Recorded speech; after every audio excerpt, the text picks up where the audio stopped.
Hi everyone, welcome to NFA net classes. तो पिछली class में हम लोगों ने क्या देखा था, वाइब्रेशनल रोटेशनल स्पेक्ट्रोस्कोपी देखा था, जहाँ पे वाइब्रेशन जो भी मॉलिक्यूल है वो वाइब्रेशनल भी कर रहा था और रोटेशन भी कर रहा था, जिसको वाइब्रोनिक रोटर हम लोगों ने कहा था। ठीक है, अब हम आज स्टार्ट करेंगे रमन स्पेक्ट्रोस्कोपी।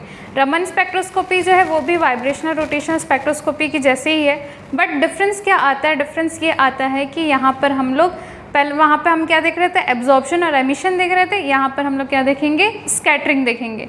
ठीक है, तो हम क्या देखेंगे यहाँ पर, स्कैटरिंग ऑफ लाइट। तो हेडिंग डालिए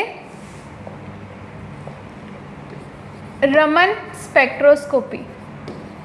कौन से रीजन में आता है? आईआर रीजन में, है ना। रमन भी आईआर रीजन में आता है। ठीक है, इसका मतलब क्या है कि जो भी रमन के लिए जो एनर्जी रिक्वायर्ड होती है ना, डेल वी बोलते हैं हम लोग, रमन शिफ्ट बोलते हैं। ठीक है, वो आपका आईआर रीजन में आता है। और जो लाइट स्कैटर होने के लिए यूज़ कर रहे हैं, जो वी नॉट लाइट है जो स्कैटरिंग के लिए यूज़ किया जा रहा है, रेडिएशन, वो कौन से रीजन में आता है? विजिबल रीजन में आता है। ठीक है, यहाँ पे कन्फ्यूजन नहीं होगा। अब देखिए हो गया रहा है यहाँ पर जो भी मॉलिक्यूल है, ठीक है, मान के चलिए ये मॉलिक्यूल है, इस पे जब वी नॉट रेडिएशन पास किया जा रहा है तो क्या हो रहा है, ये रेडिएशन यहाँ से टकरा के वापस चला जा रहा है। तो ये क्या हो जा रहा है, स्कैटरिंग हो जा रहा है। ठीक है, अब ये स्कैटरिंग कैसे हो सकता है, मतलब एक तरह से क्या हो रहा है, देखिए ये यहाँ पे कोलाइड कर रहा है और टकरा के वापस आ जा रहा है। तो यहाँ पर दो कंडीशंस होंगी, एक होती है आपकी इलास्टिक कोलिजन, एक होती है इन इलास्टिक कोलिजन। क्या होता है, जब भी कोई दो एटम्स हैं, मान के चलिए दोनों 10 किलोमीटर पर आवर की स्पीड से आ रहे हैं, ठीक है, और टकराए और वापस बाउंस बैक कर लिए और वापस से 10 किलोमीटर पर आवर की स्पीड से जाने लग गए, तो क्या हो गया यहाँ पे, इलास्टिक कोलिजन। ठीक है, बट अगर ऐसा है कि ये मान के चलो आ रहा है 10 किलोमीटर पर आवर और ये टकराया, जिससे क्या हुआ, इसमें कुछ हीट, कुछ एनर्जी इसकी एब्जॉर्ब हो गई, जैसे शॉक एब्जॉर्ब होता है ना, वैसे एब्जॉर्ब हो गई। अब ये वापस किससे जा रहा है, 8 किलोमीटर पर आवर से, या फिर हो सकता है कि इतना ज़्यादा हार्ड है कि टकरा के और स्पीड से वापस, कई बार होता है ना कि हम बॉल फेंक रहे हैं और स्पीड से वापस आ जाता है। तो क्या हो रहा है, या तो फिर उसका जो स्कैटर्ड रेडिएशन है वीएस वो बढ़ जा रहा है। ठीक है, तो दो कंडीशन है, इलास्टिक कोलिजन। इलास्टिक कोलिजन में क्या हो रहा है कि जिस स्पीड पे था या फिर जो रेडिएशन था, जो फ्रिक्वेंसी था जो इंसिडेंट का, वही स्कैटर्ड रेडिएशन का भी फ्रिक्वेंसी होगा, पहला चीज़। दूसरा क्या है, in elastic collision. Elastic collision में सेम नहीं है, या तो कम हो रहा है या तो ज़्यादा हो रहा है। ठीक है, तो सबसे पहले क्या है, रमन स्पेक्ट्रोस्कोपी आपका आईआर रीजन में बिलोंग करती है। ठीक है, कैसे होता है, जब भी कोई मॉलिक्यूल है, ठीक है, मॉलिक्यूल में हम लोग क्या दे रहे हैं, रेडिएशन। ठीक है, जब मॉलिक्यूल में एक रेडिएशन गया वी नॉट का, तो क्या होता है, मॉलिक्यूल थोड़ी देर के लिए वो रेडिएशन को एब्जॉर्ब करता है। ठीक है, एकदम माइक्रोसेकंड्स के लिए वो एब्जॉर्ब करता है। एब्जॉर्ब करने के बाद क्या करेगा, फिर वो वही लाइट जो है वो वहाँ से स्कैटर होके बाहर निकलेगी। अब इसकी फ्रीक्वेंसी और इसकी फ्रीक्वेंसी हम देखेंगे कि सेम है कि नहीं है। इसका मतलब हम लोग क्या बोल रहे हैं कि एक वी नॉट फ्रिक्वेंसी का रेडिएशन है, वो इससे टकरा रहा है और वापस आ जा रहा है, वही कहने का मतलब है। ठीक है, अगर हम लोग डेप्थ में जाए तो बोलते हैं कि वो थोड़ी देर के लिए एकदम मिली सेकेंड्स के लिए एब्जॉर्ब करती है, जैसे शॉक एब्जॉर्बर होता है ना, वैसे ही एब्जॉर्ब करके फिर बहुत तेज़ी से वापस भेज रही है। ठीक है, तो अब हम लोग इसमें लिखना क्या है, इसमें हम लोग लिख सकते हैं, पहली चीज़ क्या, पहली चीज़ हम लोग ये लिख सकते हैं कि स्कैटरिंग फिनोमिना के अंदर, स्कैटरिंग फिनोमिना के अंतर्गत जो इंसिडेंट फोटोन है वो सैंपल मॉलिक्यूल से कोलाइड होती है और फिर स्कैटरिंग होता है। ठीक है, इंसिडेंट फोटोन पहले मॉलिक्यूल से कोलाइड होती है और फिर स्कैटरिंग होता है। ज़्यादातर कोलिजन्स, सेकेंड पॉइंट में लिख सकते हैं, ज़्यादातर कोलिजन्स इलास्टिक होती है, must of the collisions are elastic. ठीक है, that is the frequency of, मतलब हम लोग हिंदी में लिख सकते हैं कि इंसिडेंट और स्कैटर्ड रेडिएशन का frequency, that is the frequency of incident and scattered radiations are same, मतलब इंसिडेंट और स्कैटर्ड रेडिएशन का फ्रिक्वेंसी बराबर होता है। ठीक है, तो सबसे पहले हम क्या बोल रहे हैं कि एक म्यू नॉट का इंसिडेंट रेडिएशन है, वो मॉलिक्यूल से टकरा रही है और स्कैटर्ड रेडिएशन Vs प्रूव हो रहा है, ठीक है। अब इस फिनोमिना में दो कंडीशंस हो रहे हैं, एक है आपका इलास्टिक कोलिजन हो रहा है, ठीक है, और एक आपका इनइलास्टिक कोलिजन हो रहा है, ठीक है। अब इलास्टिक कोलिजन में हम लोगों ने क्या लिखा कि जो इंसिडेंट रेडिएशन है वो स्कैटर्ड रेडिएशन के बराबर है। This is called as Rayleigh scattering, इसको रेले स्कैटरिंग कहा जाता है, ठीक है। अब दूसरी तरफ हम लोग क्या लिखेंगे, थर्ड पॉइंट पे हम लोग लिखेंगे कि कुछ कोलिजन्स ऐसे होते हैं जिनमें जो स्कैटर्ड रेडिएशन है उनकी फ्रीक्वेंसी इंसिडेंट रेडिएशन से कम या ज़्यादा होती है। कुछ कोलिजन्स ऐसे होते हैं जिनमें स्कैटर्ड रेडिएशन की फ्रीक्वेंसी इंसिडेंट रेडिएशन से कम या ज़्यादा होती है, ठीक है।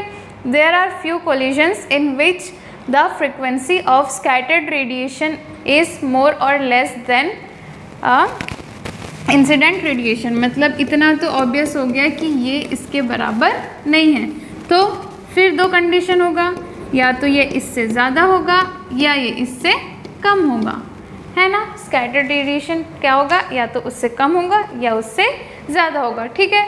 दो कंडीशंस हो जाएंगी। अब यदि इससे कम है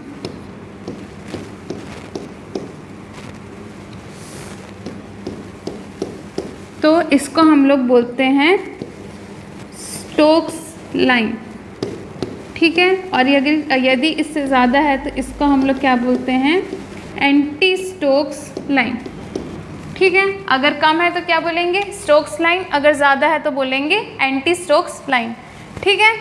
तो जब इलास्टिक कोलिजन हो रहा है दोनों की फ्रीक्वेंसी बराबर है, रेले स्कैटरिंग बोलते हैं। जब इनइलास्टिक कोलिजन है दोनों की फ्रीक्वेंसी बराबर नहीं है, इसको रमन स्कैटरिंग बोलते हैं। इसमें दो कंडीशन हो सकता है, या तो वो कम है या तो वो ज़्यादा है, ठीक है। अगर आपका जो स्कैटर्ड लाइट है वो कम है तो स्टोक्स लाइन, अगर स्कैटर्ड लाइट है वो ज़्यादा है तो एंटी स्टोक्स लाइन, ठीक है। ये हो जाएगा आपका एंटी स्टोक्स लाइन, ठीक है। इतना क्लियर हो गया। अब देखिए इसको डायग्रामेटिकली कैसे रिप्रेजेंट करेंगे, ठीक है। मान के चलिए हमारे पास 3 लेवल्स हैं, ठीक है। कौन कौन से, एक लेवल है J, ठीक है, एक लेवल है J, एक लेवल है J-1, एक लेवल है J+1, ठीक है। अब यहाँ पर ऊपर वाले इसमें भी एक लेवल है आपका J, ठीक है। तो देखिए होगा क्या हो सकता है। सबसे पहला यहाँ पे लिख लेते हैं, ये कौन सा है, J-1, ये है J, ये है J+1, और यहाँ पर ये क्या है, J, ठीक है। हो सकता है पहली चीज़ कि मॉलिक्यूल है उस पर एक फ्रीक्वेंसी आई, कौन सी, V0 की, ठीक है। ये आपकी इंसिडेंट रेडिएशन है जिसकी फ्रीक्वेंसी है V0। अब क्या हुआ, थोड़ी देर के लिए ऊपर गया, मैंने बताया था कुछ मिली सेकेंड्स के लिए, फिर क्या हुआ, ये वापस आ गया, ठीक है। कहाँ वापस आया, वापस V0 मतलब J वाले लेवल पे ही आ गया, यहाँ से दूसरे वाले वाइब्रेशन वाले लेवल में J में गया, फिर वापस आ गया। तो यहाँ पे क्या हो गया, यहाँ पे V0 और Vs दोनों बराबर हो गया, तो ये क्या हो गया, रेले स्कैटरिंग, ठीक है। उसी लेवल में वापस आ गया, तो ये आपका रेले स्कैटरिंग। दूसरी चीज़ क्या हो रही है, J से जा तो रहा है, ठीक है, बट वापस कहाँ आ रहा है, J+1 में वापस आ रहा है, ठीक है। इसका मतलब क्या है, जो फ्रीक्वेंसी थी हमारी V0 उससे क्या है, स्कैटर्ड फ्रीक्वेंसी थोड़ी कम है। कितनी कम है, ΔV कम है, ठीक है। मतलब अगर हम लोग V0 Vs लिखना चाहें तो कैसे लिखेंगे, V0 में इतना माइनस करना पड़ेगा, तो V0 माइनस ΔV, ठीक है। ये कौन सा है आपका, स्टोक्स लाइन, ठीक है। अब तीसरी चीज़, सेम J लेवल से जा रहा है बट एक लेवल नीचे आ रहा है, ठीक है, एक लेवल नीचे आ रहा है। अब क्या होगा, ये तो आपका Vs है, V0 है, ये Vs है। देखिए Vs जो है V0 से ज़्यादा है ना। तो अब क्या हो जाएगा, कितना ज़्यादा है, डेल वी ज़्यादा है, तो क्या हो जाएगा V naught plus del V. तो ये कितना, ये क्या हो जाएगा आपका एंटी स्टोक्स लाइन। अब यहाँ पे साइड में क्या लिख सकते हैं, हम लिख सकते हैं कि जो डेल वी है इसी को हम लोग क्या बोलते हैं, रमन शिफ्ट। इसी की बात कर रहे थे कि ये कौन से रीजन में बिलोंग करती है, आईआर रीजन में। और जो वी नॉट है जो कि इंसिडेंट रेडिएशन है, इंसिडेंट लाइट है, वो कहाँ पे बिलोंग करती है, विजिबल रीजन में। ठीक है, तो अब देखिए एक बार फिर से रिपीट कर देते हैं। जब भी किसी मॉलिक्यूल पे वी नॉट फ्रिक्वेंसी, ये आपका इंसिडेंट रेडिएशन है। ठीक है, यहाँ पे साइड पे लिख लेते हैं। वी नॉट क्या है आपका, इंसिडेंट रेडिएशन है। तो जब भी कोई इंसिडेंट रेडिएशन पास हो रहा है तो वो क्या हो रहा है, एक एनर्जी लेवल से दूसरे एनर्जी लेवल पर जा रहा है। वी एस क्या है, स्कैटर्ड रेडिएशन। ठीक है, अब 3 कंडीशन हो सकता है, एक तो वो उसी लेवल में आ जाए, एक ही उस ऊपर वाले लेवल में आ जाए, एक ही उससे नीचे वाले लेवल में आ जाए। ठीक है, तो अगर ये उससे ऊपर वाले लेवल में आ रहा है तो क्या हो रहा है, उतना कम हो जा रहा है स्कैटर्ड, है ना। स्कैटर्ड जब कम है तो स्टोक्स, स्कैटर्ड जब ज़्यादा है तो एंटी स्टोक्स। और एक लेवल नीचे जा रहा है तो क्या हो जा रहा है, ये आपका एंटी स्टोक्स हो जा रहा है। ठीक है, और कितना डिस्टेंस कम या ज़्यादा, ये जो फ्रिक्वेंसी है ये डेल वी, ये हमारा क्या है, रमन शिफ्ट। ठीक है, स्टोक्स में माइनस और एंटी स्टोक्स में प्लस। ठीक है, तो हम लोग यहाँ पे एक और क्या बोल सकते हैं कि V S is equal to V naught plus minus del V. ये ऐसा हम लोग लिख सकते हैं, किसमें, रमन में। ठीक है, रमन में क्या होगा, V S is equal to V naught plus minus del V, और V S is equal to V naught कब होगा, जब ये रेले होगा। ठीक है, इतना क्लियर हो गया, ये सारी चीज़ें हैं ऑलमोस्ट सेम है जैसे रोटेशनल में हम देखे थे। ठीक है, अब देखिए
अब हम क्या देखेंगे, अब हम देखते हैं कि कौन कौन से मॉलिक्यूल्स जो हैं वो रमन स्पेक्ट्रोस्कोपी देते हैं। देखिए सारे के सारे में हम लोगों को ये जानना बहुत ज़रूरी है कि कौन सा स्पेक्ट्रोस्कोपी कौन से रीजन में राइट करती है, कौन सा मॉलिक्यूल देते हैं, फिर उनका एनर्जी क्या है, फ्रीक्वेंसी क्या क्या रहता है। ठीक है, जो अलग अलग लेवल्स हैं उनमें डिफरेंस कितना है, ताकि वो एक लेवल से दूसरे लेवल में जंप कर सके। और सिलेक्शन रूल क्या है, सिलेक्शन रूल इसलिए क्योंकि सारे के सारे जो जंप्स होते हैं वो सारे क्या बोलते हैं पॉसिबल नहीं होते मॉलिक्यूल्स के लिए। ठीक है, अब देखिए क्या लिख रहे हैं हम लोग, कंडीशन फॉर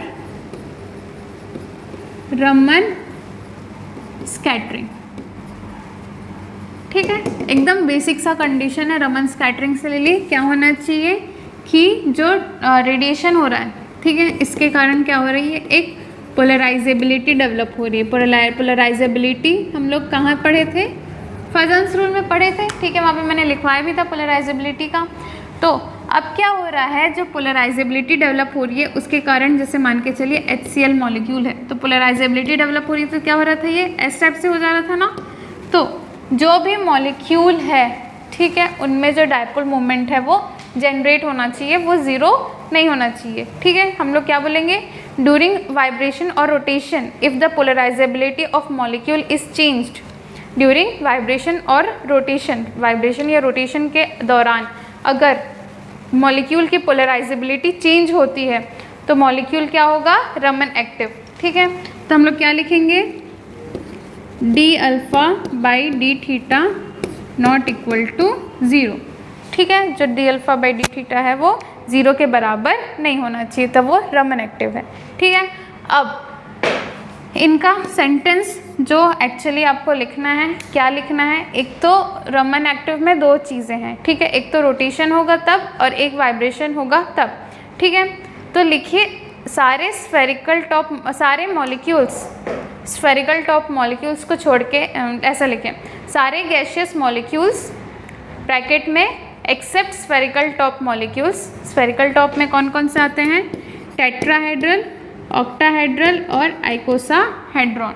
ठीक है, जो टेट्राहेड्रल मतलब आपका CH4, ठीक है, SF6, XeO4, तो ये सारे जो रेगुलर मॉलिक्यूल्स हैं इनको छोड़ के बाकी सारे के सारे मॉलिक्यूल्स जो होते हैं वो रोटेशनल रमन एक्टिव होते हैं। ठीक है, यहाँ पे हम लोग दो चीज़ें पढ़ रहे हैं, रोटेशनल रमन एक्टिव। अब रोटेशनल एक्टिव मॉलिक्यूल्स का हम लोगों को पहले ही पता है कि पहला कंडीशन क्या होना चाहिए, गैशियस। ठीक है, गैशियस मॉलिक्यूल्स सारे के सारे क्या देते हैं, रोटेशनल रमन देते हैं एक्सेप्ट स्फेरिकल टॉप।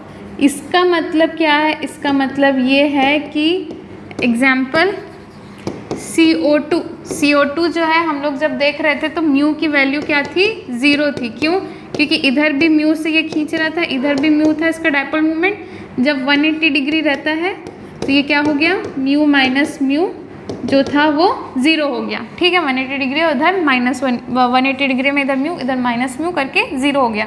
तो ये जो CO2 था ये रोटेशनल स्पेक्ट्रोस्कोपी नहीं देता था। ठीक है, तो ये क्या है, do not give rotational spectroscopy. ठीक है, रोटेशनल स्पेक्ट्रोस्कोपी नहीं देता था। बट जब हम लोग रोटेशनल रमन की बात कर रहे हैं तो ये क्या है, CO2 इस तरह से मान के चलिए, बीच में प्लस है, इधर इधर माइनस है। तो जब इनको रोटेशन कर रहे हैं तो क्या हो रहा है, या तो ये ऐसे फैल सकता है, ठीक है, या तो फिर ये ऐसे गोल टाइप से भी हो सकता है। मतलब क्या हो रहा है, इनकी पोलराइजेबिलिटी चेंज हो रही है। ठीक है, इधर जो भी प्लस माइनस है इनके कारण क्या हो रही है, बीच में पोलराइजेबिलिटी इनकी चेंज हो रही है, माइनस माइनस उधर खिंचा रहा है, बीच में एक्यूमुलेशन प्लस का और ज़्यादा हो जा रहा है। ठीक है, तो हम लोग बोल रहे हैं कि CO2 मॉलिक्यूल जो है इनकी पोलराइजेबिलिटी चेंज हो जा रही है। मतलब कि CO2 जो है वो do not give rotational spectroscopy but gives rotational Raman spectroscopy. ठीक है, ये एग्जांपल इसलिए बताई हूँ ताकि समझ में आए कि CO2 जब रोटेशनल एक्टिव में मॉलिक्यूल्स बोलेंगे तो इनएक्टिव है। क्यों, क्योंकि उसमें सिर्फ ऐसे गैशियस मॉलिक्यूल जिनके डायपोल मोमेंट 0 नहीं है। ठीक है, कौन कौन से देखे थे, HCl देखे थे वेपर फेज में, H2O देखे थे वेपर फेज में, है ना, ये सब का डायपोल मोमेंट 0 नहीं था। पर CO2 था वो रोटेशनल स्पेक्ट्रोस्कोपी में एक्टिव था, बट रोटेशनल रमन स्पेक्ट्रोस्कोपी में इनएक्टिव है। ठीक है, तो हम लोग क्या लिखेंगे, रोटेशनल रमन स्पेक्ट्रोस्कोपी में स्टार मार्क लगा के लिख देंगे कि all gaseous molecule except spherical top. Spherical top में कौन कौन से आते हैं, स्फेरिकल टॉप मॉलिक्यूल्स में आपके आते हैं CH4, SF6 एटसेट्रा। ठीक है, अगर गैशियस स्टेट में हो। ये आपका हो गया रोटेशनल रमन एक्टिव। ठीक है, वाइब्रेशनल रमन एक्टिव लिखो, वाइब्रेशनल रमन एक्टिव। ठीक है, लिख लो नीचे, all molecules are vibrational Raman active. इसमें कुछ लिखना ही नहीं है। ठीक है, सारे के सारे मॉलिक्यूल क्या होते हैं, वाइब्रेशनल रमन एक्टिव होते हैं। क्यों वाइब्रेशनल रमन एक्टिव होते हैं, यार सिंपल सी बात है, पोलराइजेबिलिटी डेवलप हो रहा है। जैसे CO2 है, ठीक है, इनको देख रहे हैं तो ये यहाँ पे क्या हो रहा है, बीच में पॉजिटिव इधर नेगेटिव चार्ज डेवलप हो रहा है। अब जितना ज़्यादा हम लोग बगल में अगर कैथोड एनोड रख दे रहे हैं प्लस माइनस चार्ज, तो क्या होगा, उनका चार्ज सेपरेशन उतना ज़्यादा होता जाएगा। जितना ज़्यादा होता जाएगा उतना पोलराइजेबिलिटी डेवलप होती जाएगी। अब जब मॉलिक्यूल बन रहा है मतलब प्लस माइनस बॉन्ड से ही बन रहा है ना, प्लस और माइनस ही तो बनाते हैं बॉन्ड। तो जब पोलराइजेबिलिटी होगी तो वो दोनों तो अलग अलग होंगे ही अपने साइड में, प्लस अपना अलग माइनस अपना अलग, तो उसके कारण क्या हो रहा है, पोलराइजेबिलिटी डेवलप हो रहा है। तो सारे मॉलिक्यूल्स वाइब्रेशनल रमन एक्टिव होते हैं। और रोटेशनल एक्टिव में कौन कौन से मॉलिक्यूल्स नहीं होते, ऑल गैशियस मॉलिक्यूल्स, ठीक है। वाइब्रेशनल रोटेशनल मतलब गैशियस ही घूम सकते हैं, ठीक है, सॉलिड लिक्विड नहीं घूम सकते। तो all gaseous molecules except spherical top molecules क्या देंगे आपके, रोटेशनल रमन देंगे, ठीक है।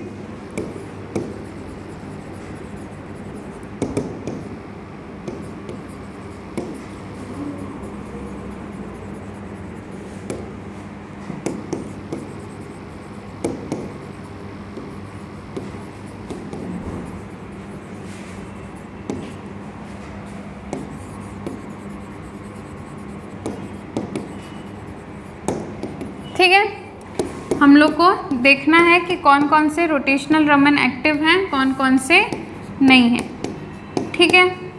5 ऑप्शंस दे रही हूँ। पहला वाला क्या है, O2 इन गैशियस स्टेट। दूसरा वाला क्या है, HCl इन गैशियस स्टेट। तीसरा CO2 इन गैशियस स्टेट। चौथा H2O इन लिक्विड स्टेट। पाँचवा CH4 इन गैशियस स्टेट, ठीक है। अब देखना है इनमें से कौन कौन से मॉलिक्यूल्स देते हैं, कौन कौन से मॉलिक्यूल्स नहीं देते हैं, ठीक है। सबसे पहले O2।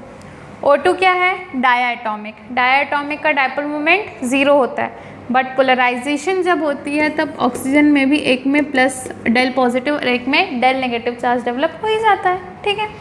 तो O2 क्या है, जब रोटेशनल पढ़ रहे थे पिछले चैप्टर में कल, तब वो एक्टिव नहीं था, ना रोटेशनल ना वाइब्रेशनल में, बट यहाँ पर ये रोटेशनल में भी एक्टिव है और वाइब्रेशनल में भी एक्टिव है, ठीक है।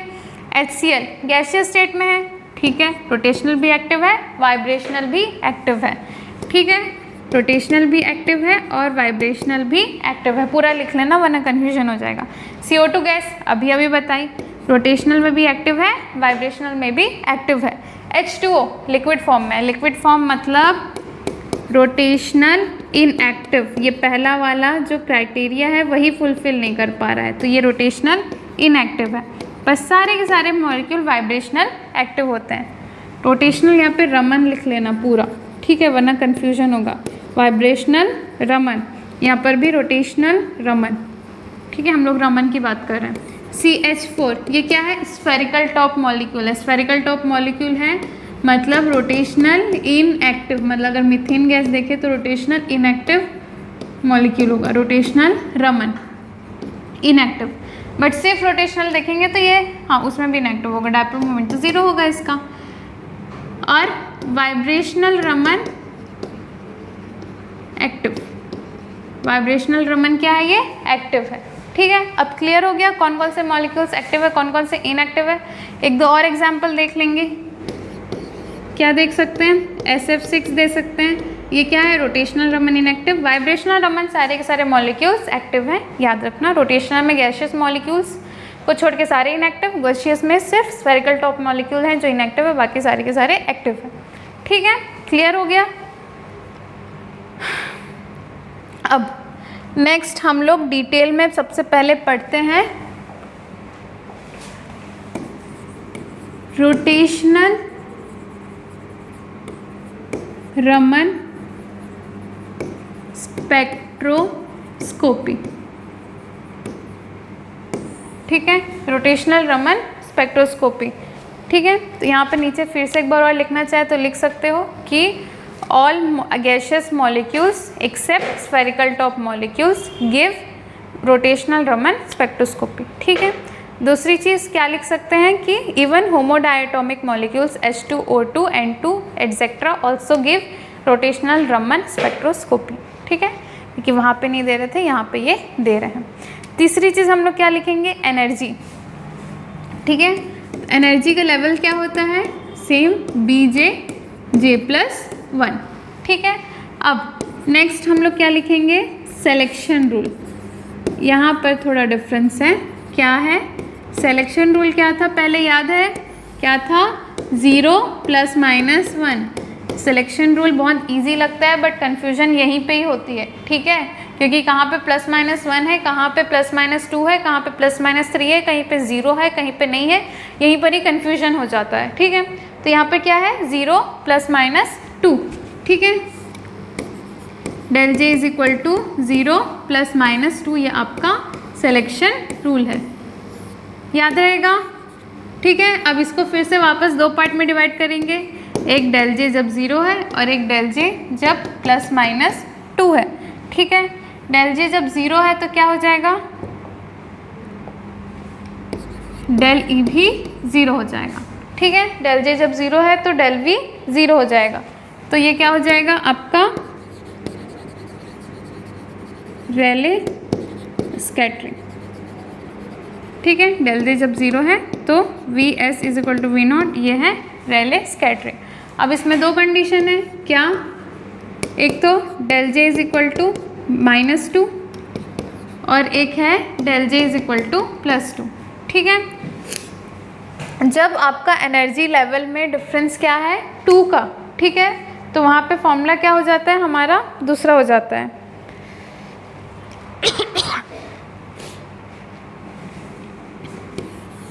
यहाँ पे जो डेल ई है उसको मान के चलो हम लोग डेल वी ले रहे हैं। ठीक है, तो आपका रमन शिफ्ट में क्या था, V S is equal to V naught minus del V, और यहाँ पर क्या था, V S is equal to V naught plus del V. अब डेल वी का कैलकुलेशन करते हैं। ठीक है, डेल वी कैसे निकालेंगे, जो एनर्जी है J से J+2 में जाने में या वापस आने में, +2 या -2 सेम। ठीक है, तो J से J+2 के लिए जो एनर्जी है वो देखेंगे। तो कैसे देखेंगे, EJ मतलब BJ J+1 है ना, और ये है आपका J लेवल पे एनर्जी। अगर J+2 लेवल पे एनर्जी होगा तो क्या हो जाएगा, J की जगह J+2, अंदर वाले J की जगह भी J+2, और +1 तो है ही, बस +2 की जगह चेंज किए, है ना।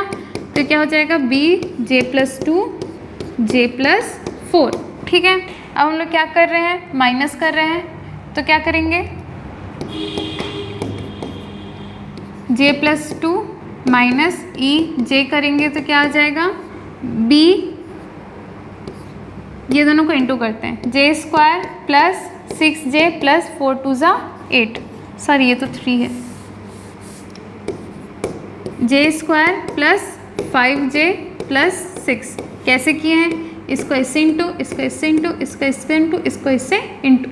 ठीक है, माइनस EJ मतलब BJ J+1, तो इसको क्या लिखेंगे, J को J से इंटू तो J² प्लस J।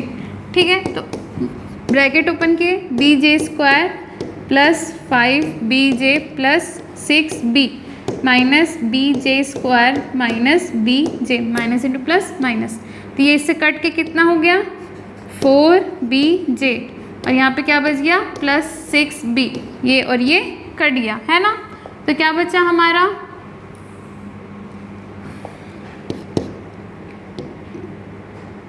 B को कॉमन ले लिए, 4J प्लस 6। ठीक है, 4J प्लस 6, यह आपका क्या आ गया डेल ई। पहले क्या था 2BJ+1 था ना, यहाँ पे क्या आ गया B इंटू 4J प्लस 6, या फिर इसी को लिख सकते हैं 2B इंटू 2J+3, आपको जो मर्ज़ी हो वो लिखो। ठीक है, तो अब क्या हुआ देखिए, यहाँ पर जो VS है वो क्या हो जाएगा V0 minus B 4J plus 6, और यहाँ पे क्या हो जाएगा VS is equal to V0 plus B 4J plus 6। मतलब हम लोग क्या देख रहे हैं, इतनी एनर्जी जो है वो प्लस या माइनस हो जा रही है। ठीक है, अब देखिए ये आपका किसका आ गया, स्टोक्स लाइन का आ गया, ये एंटी स्टोक्स लाइन का आ गया। इतना क्लियर हो गया, ये आपका क्या है रोटेशनल रमन स्पेक्ट्रोस्कोपी का है। ठीक है,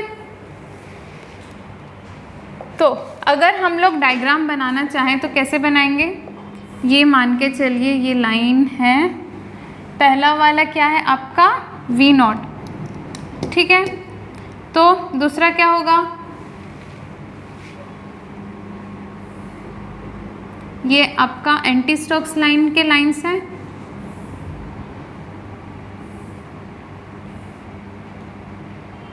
ठीक है, ये स्टोक्स लाइन के लाइंस हैं। ठीक है ना, एंटी स्टोक्स में क्या हो रहा है V0 minus B 4J plus 6। ठीक है, पहले तो 0 पुट कर दिए तो क्या हो जाएगा ये V नॉट माइनस 6B, इसकी जगह पुट कर दिए 0। ठीक है, जब J की वैल्यू 0 है तो ये क्या हो जाएगा, एनर्जी लेवल्स क्या क्या हो जाएंगे, B इंटू 0 प्लस 6 मतलब 6B। जब J की वैल्यू 1 पुट करेंगे तो EJ क्या हो जाएगा, B इंटू 4 इंटू 1 प्लस 6 मतलब 10B। ठीक है, वैसे ही J की वैल्यू 2 पुट करेंगे तो EJ क्या हो जाएगा, B इंटू 4 इंटू 2 प्लस 6 मतलब 14B। ठीक है, एंड सो ऑन, ऐसा ही होता रहेगा। तो यहाँ पर क्या हो जाएगा आपका V not minus 6B, V not minus 10B, V not minus 14B, V not minus 18B, यहाँ पे V नॉट माइनस 22B। वैसे इस साइड जाएंगे तो क्या हो जाएगा, V not plus 6B, V not plus 10B, V not plus 14B, ये वाला क्या हो जाएगा, V नॉट प्लस 18B, ये वाला हो जाएगा V not plus 22B and so on. अब जब हम लोग देखेंगे तो हम लोग ये देख सकते हैं कि जो पहला वाला है इनमें कितने का डिफरेंस है, 6B का। मतलब जो फर्स्ट लाइन हमारी रोटेशनल लाइन रमन की आ रही है इसमें कितनी डिफरेंस है, 6B। ठीक है, यहाँ V नॉट है, V not minus 6B, V not plus 6B, 6 plus 4 10, 10 plus 4 14, 14 plus 4 18, 18 plus 4 22। मतलब बाकी में कितने के डिफरेंसेस आ रहे हैं, सब में 4B 4B 4B। मतलब हम लोग ये बोल सकते हैं कि फर्स्ट रोटेशनल रमन लाइंस जो होते हैं वो रेले से प्लस माइनस 6B के डिफरेंस में आते हैं। ठीक है, उसके बाद फिर कॉन्जिक्यूटिव जो रमन लाइंस आते हैं, ठीक है, रोटेशनल रमन लाइंस, उनमें कितने का डिफरेंस होता है, डिफरेंस ऑफ 4B। ठीक है, मतलब पहले वाले में हम लोग क्या बोलेंगे, the first Raman line appears at a difference of 6B centimetre inverse, then second and third Raman lines appear consequently at a difference of 4B centimetre inverse. ठीक है, इतना क्लियर हो गया। अब हम देखते हैं वाइब्रेशनल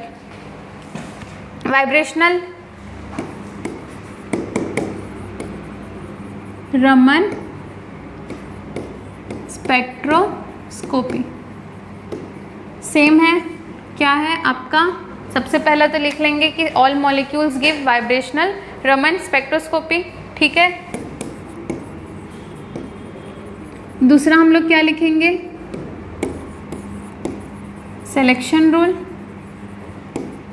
क्या होगा, फंडामेंटल बैंड्स के लिए डेल V प्लस माइनस 1 और अदर्स के लिए प्लस माइनस 1 प्लस माइनस 2, मतलब अदर के लिए plus minus 2 plus minus 3 and so on. जो फंडामेंटल बैंड्स हैं उनके लिए प्लस माइनस 1 और बाकी के लिए क्या होगा, plus minus 2 plus minus 3 and so on. ठीक है,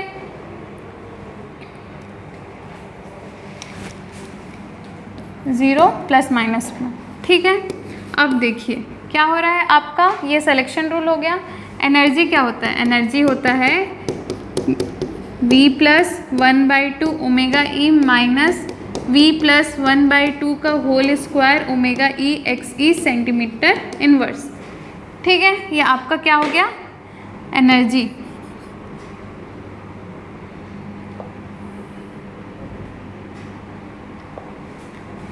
याद आया क्या है, वाइब्रेशनल लेवल का एनर्जी है। तो यहाँ पर भी क्या हो रहा है आपका, वाइब्रेशनल रमन स्पेक्ट्रोस्कोपी में डेल V क्या है, प्लस माइनस 1। तो जब एनर्जी हम लोग का चेंज होगा V is equal to V से V is equal to V plus 1 में, तो हमारा जो डेल E आता है वो कितना आता है, ओमेगा E 1 माइनस 2XE। हम लोग पहले ही ये एनर्जी निकाल चुके हैं। ठीक है, पीछे आप देखेंगे कल के कैलकुलेशन में, तो ये डिराइव हम लोग कर चुके हैं। क्या होता है, ओमेगा E 1 माइनस 2XE। ठीक है, अब रोटेशनल की तरह यहाँ पर भी क्या होंगे आपके जो भी लेवल्स हैं। ठीक है, क्या है, del V is equal to 0 plus minus 1 fundamental band के लिए। ठीक है, तो जब del we is equal to 0 है तो वहाँ पर क्या था, याद करो अभी रेले स्कैटरिंग, तो यहाँ पर भी क्या है, ये रेले स्कैटरिंग है। ठीक है,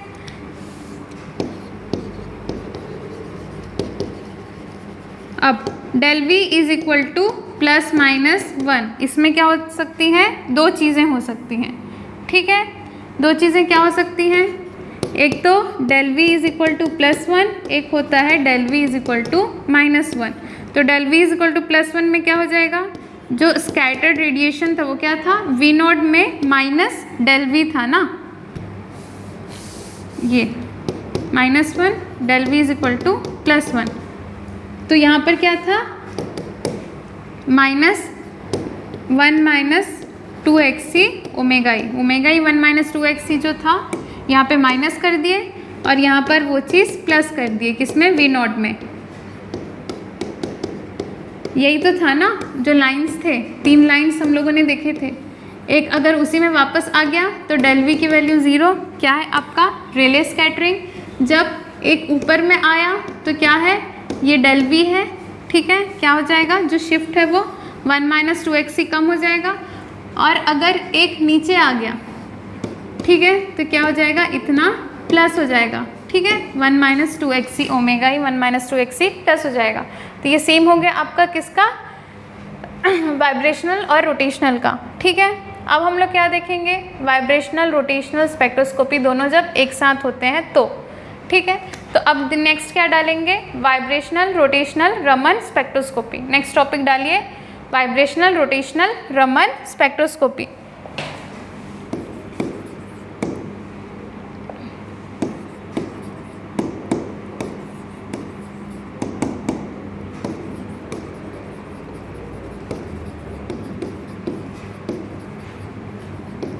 लिखिए, all gaseous molecule except spherical top molecules can give this spectrum. ठीक है, अब जितने गैसियस मॉलिक्यूल हैं स्फेरिकल टॉप को छोड़ वो सारे क्या देंगे, रोटेशनल वाइब्रेशनल रमन स्पेक्ट्रम। ठीक है,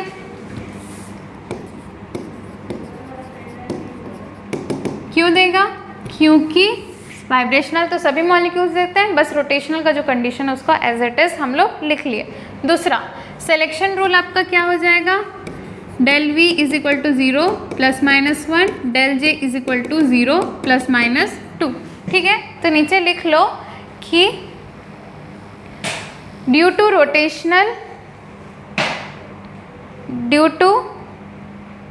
rotational transition taking place in the vibrating molecules, in the vibrational molecules,